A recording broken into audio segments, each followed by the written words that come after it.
आइए आइए आइए, आप लोग आइए, आप लोग के तो मैं इतने देर से रुकी हूँ। आइए इधर आइए, नेम परिचय कुछ हो जाए। क्या नाम है आपका? लाली। आपका क्या नाम? आपका है? बिल्ली। अते मूस। मुस्कान। सितारा। आपका? नैनतारा। बरखा। चलिए। हाँ? अरे कृष्णा भाई, इतना प्लीज परिणाम होगा बाप रे बाप। आजकल एक इंस्टाग्राम पे चल बटे गुलू, एक इंस्टाग्राम पे चल बटे कि दंडवत परिणाम सुने बड़ा पिला हुआ वही मेरे को लगता है। लेकिन बहुत ही सुंदर कलाकार, हम चाहते हैं कि ताली बजा के इस सब कलाकार की पर रोज सभी आशीर्वाद दे दी। इतना खूबसूरत खूबसूरत लेडीज बैठल बनी सामने, ये खूबसूरती कौना काम के इतना दूर से भैया हमारा आइल बनी, इनकरो के गो स्वागत कर दी रहुआ सब।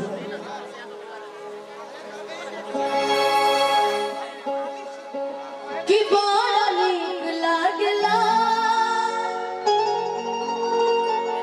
बलम जी के बोलिया,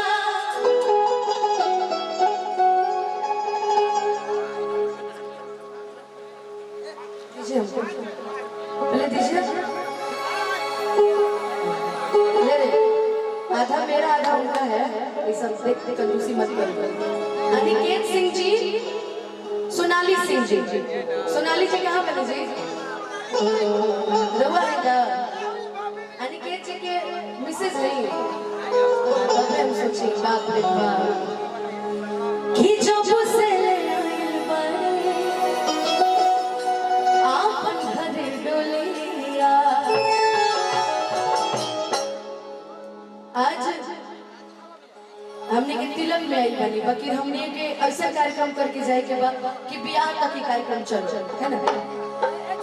थोड़े छर हर पाता कि थोड़े छर हर पातर मोट पड़े सावर न गोर मारे हो कि जैसे सोचले रहन वैसन पिया मोल पड़े सावर न गोर मारे हो। किसे अंकित जी कौन दिया है? अंकुश सिंह जी और उनका अंकुश सिंह जी। अन्नू सिंह जी कौन है भाई?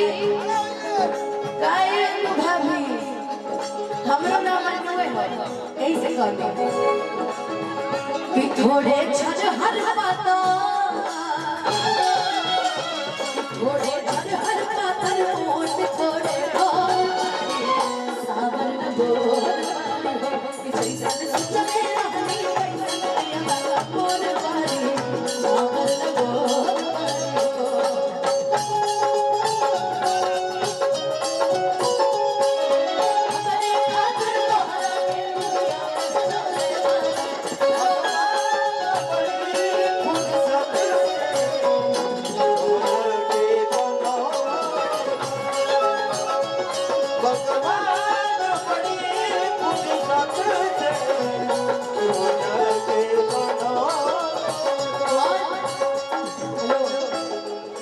जब कोई आशीर्वाद दे तो थोड़ा बोलना भी चाहिए भाई, और सही ना हमारे बिना भैया के तो घाटा मत करो इधर।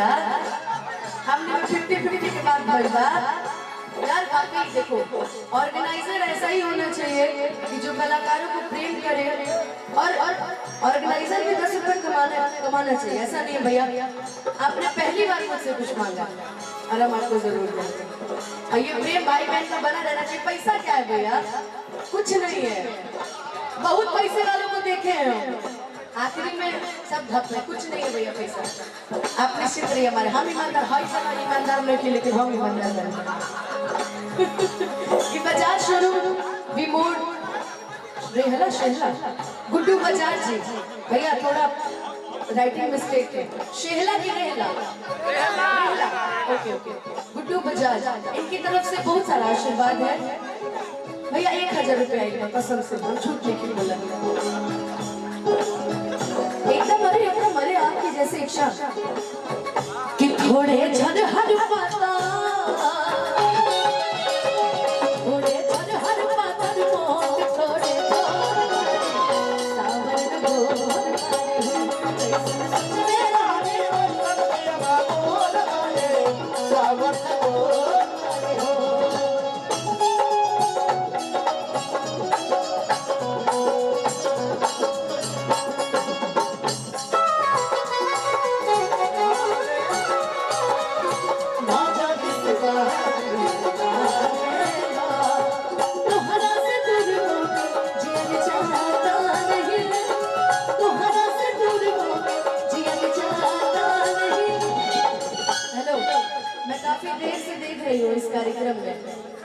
कि जो ये व्हाइट कलर का जैकेट पहन के जो खड़े हैं ना बीच में, इनको बुलाइए जो टीका लगाए हुए हैं। आप ही को कह रही हूँ भाई, इनका तिलक नहीं ना है, इनका नहीं ना है, इन्हीं के लिए मैं गा रही थी। हेलो हेलो हेलो, अरे अरे लड़ाई मत कीजिए, सुनिए ना, आपके लिए मैं गाना गा रही थी, सुनाओ। छुप छुप के काहे तू निहारे, नौजवानी से बाहर निहारे, तोहरा से दूर होके जियन चाहता नहीं, तोहरा से दूर होके जियन चाहता नहीं, तुझे ना देखूं तो चैन, तुझे ना देखूं तो चैन मुझे आता नहीं।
और बजाज वाले भैया के तारा पे ढेर ध्यान देने पड़े, और तेरा बगल में देखा कोई हिट बैठल बा, तेरा बगल में देखा।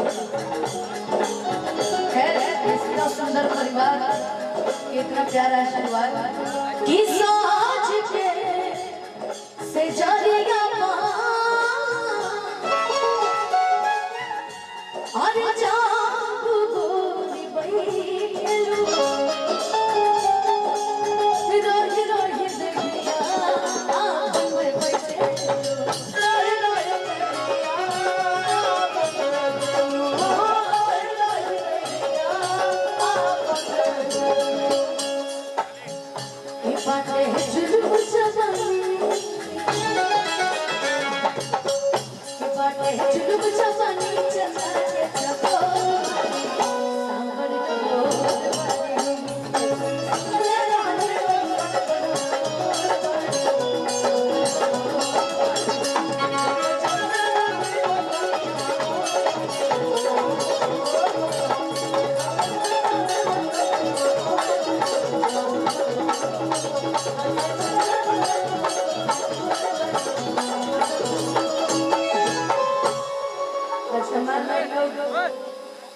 रवै